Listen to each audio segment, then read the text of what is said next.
Hello everyone, welcome to my YouTube channel success competitive क्यूज के इस यूट्यूब प्लेटफॉर्म पर आप सभी का स्वागत है। तो आज हम बात करेंगे सिमुलतला आवासीय विद्यालय क्लास 6 के सेशन 2025-26 के पीटी एग्ज़ाम डेट के बारे में। देखिए, इसमें थोड़ा सा बहुत सारे स्टूडेंट का कन्फ्यूजन है कि एग्ज़ाम जो है 16 अक्टूबर को होगा कि 18 अक्टूबर को होगा। क्योंकि देखिए, इस वीडियो बनाने का उद्देश्य ये है कि एक स्टूडेंट ने हमें कमेंट बॉक्स में बताया है कि सर, इसमें जब एडमिट कार्ड वो निकाले हैं तो उसमें लिखा हुआ था कि 18 अक्टूबर को एग्ज़ाम होने वाला है। अब बहुत सारे चीज़ों में मैं भी अब बोलता था कि 16 अक्टूबर को एग्ज़ाम है, तो वो क्या है, मैं ऐसा क्यों बोलता था। तो अभी मैं आपको पेपर के कटिंग को दिखाता हूँ, ठीक है।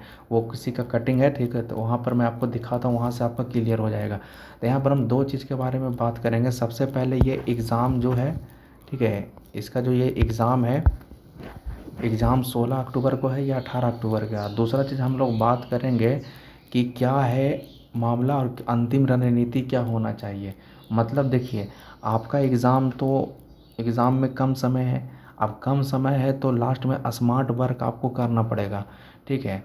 स्मार्ट वर्क किस तरीक़े से करना है सभी सब्जेक्ट के लिए, तो वो मैं आपको लास्ट में बताऊंगा। पहले हम लोग समझ लेते हैं कि ये एग्ज़ाम डेट के बारे में, पीटी एग्ज़ाम डेट के बारे में।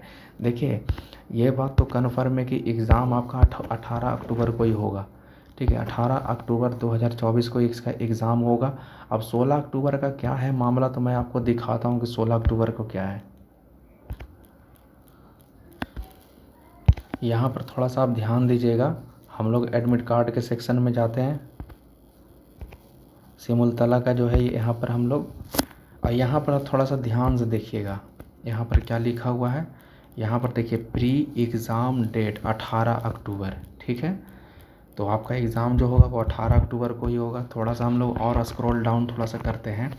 16 अक्टूबर का क्या है मामला, थोड़ा सा बस ध्यान दीजिए आप। देखिए, यहाँ से ध्यान दीजिएगा। यहाँ पर क्या लिखा हुआ है कि प्रारंभिक प्रवेश परीक्षा की संभावित तिथि 16/10/2024 को अपराह्न 1 बजे से लेकर 3 बजे तक आयोजित की जाएगी। तो यहाँ पर एक वर्ड का यूज किया, संभावित, मतलब एक्सपेक्टेड एग्ज़ाम डेट, एक्सपेक्टेड, ठीक है। एक्सपेक्टेड एग्ज़ाम डेट के बारे में ये बताया था कि 16 अक्टूबर को हो सकता है, ऐसा कोई ज़रूरी नहीं है। लेकिन एक जो स्टूडेंट जो थे वो कमेंट बॉक्स में लिखे हैं कि सर, मेरा एग्ज़ाम डेट जो है, मतलब एडमिट कार्ड में 18 अक्टूबर को लिखा हुआ, तो 18 अक्टूबर को ही एग्ज़ाम होगा, ठीक है। ये 16 अक्टूबर को क्या लिखा हुआ पता चला, ये संभावित लिखा हुआ है। मतलब जिस समय ये फॉर्म आया होगा, ठीक है, उस समय ये आपका संभावित तिथि के बारे में बता रहा है कि 16/10/2024 को आयोजित की जाएगी, ठीक है। तो वो एक्सपेक्टेड था। लेकिन अब जब आपका एडमिट कार्ड में जब आ गया है 18 अक्टूबर, तो 18 अक्टूबर को ही होगा, ठीक है। तो ये चीज़ आपको कन्फर्म हो गया, ठीक है। और नीचे में देखिए, नीचे में लिखा हुआ है मुख्य प्रवेश पर, देखिए यहाँ पर भी लिख चुका है संभावित तिथि मेंस का, ये कितना है, ये दिसंबर में है, ठीक है, 20 दिसंबर को। तो यहाँ पर ये वर्ड को थोड़ा सा ख्याल रखिएगा, संभावित लिखा हुआ है। यहाँ पर भी वही था, यहाँ पर भी वही था, ठीक है। लेकिन अब एग्ज़ाम 18 अक्टूबर को ही होगा। तो ये चीज़ें आपको कन्फर्म हो गया। अब हम लोग बात करते हैं कि सर, लास्ट समय में हमको करना क्या चाहिए सभी सब्जेक्ट के लिए। तो चलिए मैं आपको बताता हूँ कि लास्ट में आपको करना क्या पड़ेगा। देखिए, सबसे पहले आपको ये ध्यान देना है, फर्स्ट नंबर में सबसे पहले हम लोग बात करते हैं मैथमेटिक्स में। हम लोग ज़्यादा बात नहीं करेंगे, ठीक है। मैथमेटिक्स ये किताब पढ़ लीजिए, वो किताब पढ़ लीजिए, जितना पढ़ने का था उतना आप लोगों ने पढ़ लिया। अब लास्ट में नंबर बूस्ट करने के लिए आपको करना क्या पड़ेगा, ठीक है। तो देखिए, मैथ के सेक्शन में जो आपका सरकारी बुक होता है, तो सरकारी बुक में एक मेंसुरेशन चैप्टर होगा।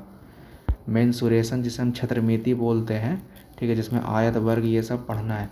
वो मेंसुरेशन चैप्टर को पूरी तरीक़ा से रट लीजिएगा, काहे कि उससे हिसाब पूछा जाता है। मेंसुरेशन हो गया। दूसरा चीज़ आपका जो कन्वर्जन ऑफ यूनिट का टॉपिक है, कन्वर्जन ऑफ यूनिट का, ठीक है, कन्वर्जन ऑफ यूनिट, जैसे डेसीमीटर, लीटर, सेंटीमीटर में जो बदलने वाला होता है, तो ये अपना देख लीजिएगा। ये टॉपिक भी सरकारी बुक से इस सब से नंबर पड़ सकता है। इसके अलावा जो प्रॉफिट लॉस है, प्रॉफिट लॉस अच्छा से देख के जाइएगा, इससे भी अच्छा खासा क्वेश्चन रहता है। लाभ और हानि से, प्रॉफिट है लॉस वाला से, और एक ज्योमेट्री का चैप्टर बस, ठीक है। बाकी आप लोगों ने पढ़ा होगा पहले से बहुत सारा टॉपिक, तो उसे आप दिमाग में रखिएगा। लेकिन ये सारा जो टॉपिक मैं बता रहा हूँ इससे कभी कभी हिसाब फंसा देता है, ठीक है, मैथमेटिक्स में फंसा देता है कभी कभी 1-2 क्वेश्चन। तो उसी नंबर को बूस्ट करने के लिए मैं बता रहा हूँ कि उसमें नंबर कैसे आएगा। तो इन सारे टॉपिक को आप कंप्लीट कर लीजिएगा। ये मैथ का टॉपिक हो गया ख़त्म।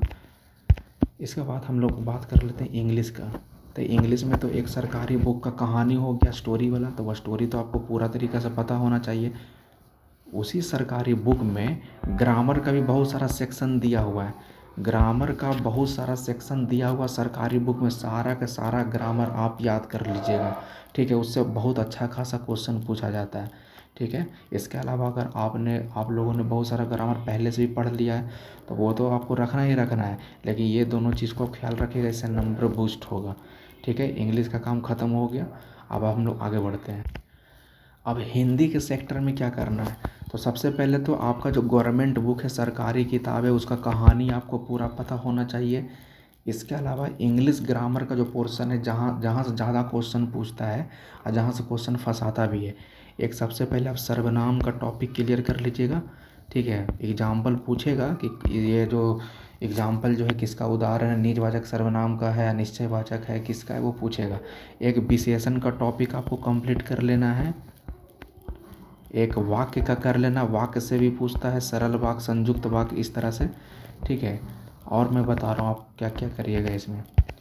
इसके बाद अलावा समास का टॉपिक, समास आपको पूरा तरीक़ा से क्लियर करके जाना है। अगर नहीं है तो आप हमारे प्लेलिस्ट में जाइएगा, वहाँ पर आपको समास बिल्कुल ट्रिक से बताया गया है। एक संधि का टॉपिक आप क्लियर कर लीजिएगा, ठीक है, संधि का। इसके अलावा आप एक कारक कर लीजिएगा, कारक से भी क्वेश्चन बहुत सारा पूछा जाता है। तो इतना सारा आप कंप्लीट कर लीजिएगा, ठीक है। हिंदी के लिए इतना काफ़ी है, ठीक है, नंबर बढ़ाने के लिए। देखिए इसके अलावा एसएसटी और साइंस के पोर्शन में क्या करना है, तो इसमें आपका सरकारी बुक बिल्कुल ही क्लियर होना चाहिए। जो गवर्नमेंट का जो किताब है वो पूरा तरीक़ा से क्लियर कर लीजिएगा। इसके अलावा प्रीवियस ईयर जितना क्वेश्चन पूछा है वो प्रीवियस ईयर भी कंप्लीट कर लेना है, बस, ठीक है। इसके अलावा कुछ करना नहीं है। आप पहले से जो आप सेट लगा रहे हो, ठीक है, वो सेट लगाते रहिए। हमारे चैनल पर जो सेट दिया जा रहा है वो भी आप सेट देख लीजिएगा, ठीक है। तो ये सब मैं नंबर बूस्ट करने के लिए बता रहा हूँ कि कैसे नंबर बढ़ेगा, ठीक है। बाकी पढ़ने के लिए तो आप लोगों ने बहुत सारा चीज़ पढ़ भी लिया होगा, ठीक है। तो इतना ख्याल रखिएगा। बाकी अगर कुछ प्रॉब्लम वगैरह तो कमेंट बॉक्स में बताइएगा, ठीक है। एक बार कन्फर्म करके आप भी कमेंट बॉक्स में ये बता दीजिएगा कि आपका ये एग्ज़ाम जो है 18 अक्टूबर लिखा हुआ है, 16 अक्टूबर लिखा हुआ है, ये थोड़ा सा कंफर्म करके आप उसमें कमेंट बॉक्स में आप बता दीजिएगा। ऐसे साफ साफ तो लिखा हुआ है 18 अक्टूबर को, तो 18 अक्टूबर को ही है, ठीक है। बाकी कुछ प्रॉब्लम है तो बताइए। और आपको करना क्या है, चैनल को सब्सक्राइब कर लेना है। अगर वीडियो अच्छा लगा तो वीडियो को शेयर कर दीजिएगा, एक लाइक कर दीजिएगा। तब तक के लिए जय हिंद, जय भारत।